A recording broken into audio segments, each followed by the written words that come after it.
What is people, welcome back to another video. और आज हम लोग रिव्यू कर रहे हैं चैप्टर 1015 का। मुझे काफ़ी लोग कह रहे थे कि भाई तू चैप्टर रिव्यू क्यों नहीं करता, और मैंने कहा पता नहीं और इसीलिए मैं ये चैप्टर रिव्यू कर रहा हूँ क्योंकि मुझे नहीं पता मैं ये क्यों कर रहा हूँ। सो या अब बकवास बातें साइड में रखते हैं और चलो।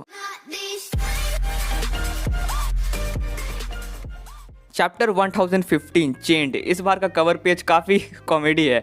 जैसे कि तुम लोग देख सकते हो कि हमारे पिंक भाई साहब को उड़ने का काफ़ी शौक है। असल में सीन ऐसा है कि वो ओरिएंटल पंछी या जो भी है वो उसको गलती से समझ लेता है कि वो एक बच्चा है और वह उसको कैरी कर कहीं ले जा रहा है। सही बताऊं तो मुझे ये सीन देखकर ऑगी एंड द कॉकरोचेस का एक एपिसोड याद आ गया। खैर ये सब छोड़ो, चलो असली माल पर हाथ डालते हैं। Okay that sounds very wrong. तो मांगा के पहले पेज में हमें दिखता है कि लूफी पानी में डूब रहा है और हर जगह ये बात फैल चुकी है कि लूफी हार चुका है और चॉपर का रिएक्शन है अब हम लोग क्या करेंगे। हमें सबका मोरल डाउन होता हुआ दिखता है और पता नहीं ये बंदा मोमोनोस्की को क्यों याद कर रहा है। अब आता है मांगा के सबसे ब्रूटल पार्ट की तरफ, जहाँ पे सबसे पहले तो कामामात्सु और बाकी के लोगों को ये पता है कि हाँ यह सब सिर्फ उनको कमजोर करने के लिए कहा जा रहा है। And the most brutal part is जहाँ पे सांजी जोरो को स्विंग कर रहा है और अपने एनिमीज को मार रहा है। लाइक यार वो देखो उसको, वो कैसे हालत में है भाई।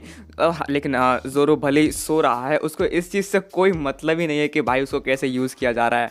बट भाई ये चीज़ सही में बहुत भयंकर लगा मुझे कि इतना कोई ईविल हो सकता है। भाई सांजी you are very very evil, please ऐसा ना करे बेचारे जोरो के साथ। अब सीन आता है चॉपर और क्वीन के तरफ, जहाँ पर इस बार अपर हैंड क्वीन के पास है और वो कहता भी है कि क्या तुम्हें सही में लगा था कि तुम लोग जीत जाओगे है? और ये कैंडी मैन पेरोस्पेरो भी उनके ऊपर अटैक कर देता है और इस बार तो वो लोग कहीं भाग भी नहीं सकते। और ये दूसरी तरफ क्वीन भी चॉपर के ऊपर अटैक कर देता है कि अबे तू कहाँ जा रहा है, तू भी मरेगा डरपोक मॉन्स्टर। पर सही वक्त पर यहाँ पर सांजी आ जाता है। Let's go. सांजी आते ही क्वीन को एक जोरदार लात मारता है जिसकी वजह से क्वीन का सर गोल गोल गोल घूमने लगता है और वो सारे एरोज को डिफ्लेक्ट कर देता है। फिर सांजी अपने बैडास मोड में कहता है कि चॉपर शाबाश तुमने बहुत अच्छा किया, और चॉपर भी लाइक सांजी लूफी तो, बट सांजी लाइक रो मत गधे, याद है ना ऐसा कितनी बार हो चुका है। And here comes the second brutal part of this मांगा, जहाँ पे सांजी जोरो को एक लात मारता है और कहता है कि ये ले चॉपर, इसे तू संभाल।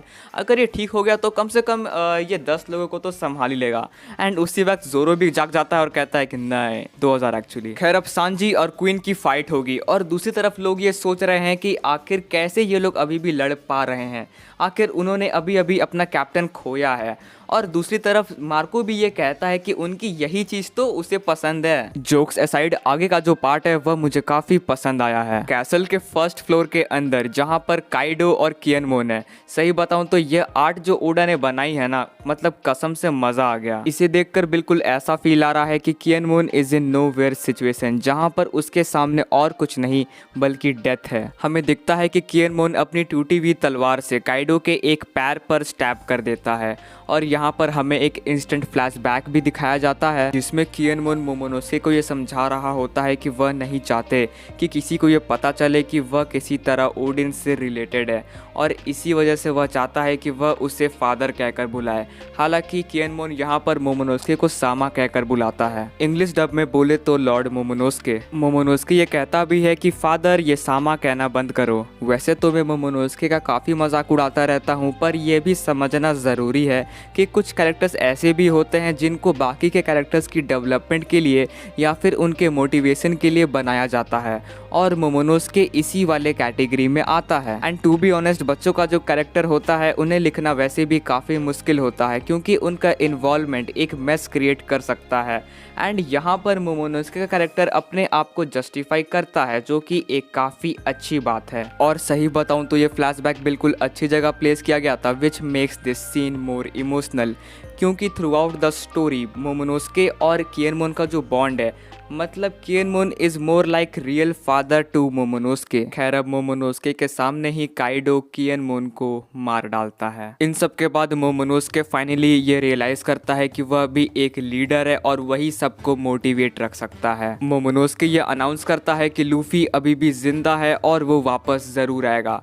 और यहाँ पे हमें एक काफ़ी एपिक सीन देखने को मिलता है जहाँ पे लूफी पानी के अंदर ही पता नहीं कैसे पर वो मोमोनोस्के से कांटेक्ट कर पा रहा था और उसको वो मन में कहता है कि वह अभी भी काइडो को हराएगा। पता नहीं ये वो कैसे कर पाया, बट आई बिलीव ये वही चीज़ है जो कि ज़ोउ आर्क में हुआ था, जहाँ पे वो बड़ा सा एलिफेंट लूफी और मोमोनोस्के के साथ कांटेक्ट बना पा रहा था। और यही चीज़ रॉजर और ओडिन के साथ भी हुई थी पानी के अंदर, जहाँ पे वो सी किंग्स उनसे बात कर पा रहे थे। फिर हमें आगे दिखता है कि लॉ का क्रू भी लूफी की आवाज़ें सुन पाता है और वह उसको जाके बचा लेते हैं। और हम लोग यहाँ पे पता नहीं क्या क्या सोच रहे थे कि उसको जिनबे बचाएगा या फिर मार्को या फिर कोई बाहर का होगा। अब आगे के पेजेस उतने कुछ खास नहीं है, बस हमें यह दिखता है कि ऊसॉप और टामा खुशी के मारे रो रहे हैं कि या big bro is still alive. और नामी का जो वेपन था क्लाइमेटैक्ट, उसके अंदर जीएस घुस चुका है। पता नहीं उसका नाम जीएस था या क्या था पता नहीं, पर उसके अंदर जीएस घुस चुका है, पता नहीं कैसे पर घुस चुका है। और अब वो पूरा का पूरा जीएस का ही बॉडी है। And I was like what. अगले सीन में हमें ये दिखता है कि बिग मॉम से फाइट करने के लिए लॉ किड की हेल्प करने वाला है। और किड हमेशा की तरह उसको वही चीज़ बोलता है जो कि वो हमेशा बोलता है कि मेरे रास्ते में मत आओ। बट लॉ यहाँ पे ये क्लियर कर देता है कि अगर वो लोग साथ में नहीं लड़ेंगे तो वो लोग जीत नहीं सकते। And the end of the chapter, जहाँ पे हमें ये दिखता है कि यामाटो लड़ने वाली है काइडो से। तो मैं इस चैप्टर को 5 आउट ऑफ 5 देना चाहूँगा, क्योंकि इस चैप्टर ने मेजर 2 सवालों के जवाब दे दिए हैं कि लूफी को कौन बचाएगा और कियनमोन के साथ क्या हुआ। सो यार that's it for today's video. अगर वीडियो पसंद आई हो तो यार लाइक करना, शेयर करना एंड सब्सक्राइब भी कर देना अगर तुम लोग नए हो चैनल पर। मिलते हैं किसी और वीडियो में।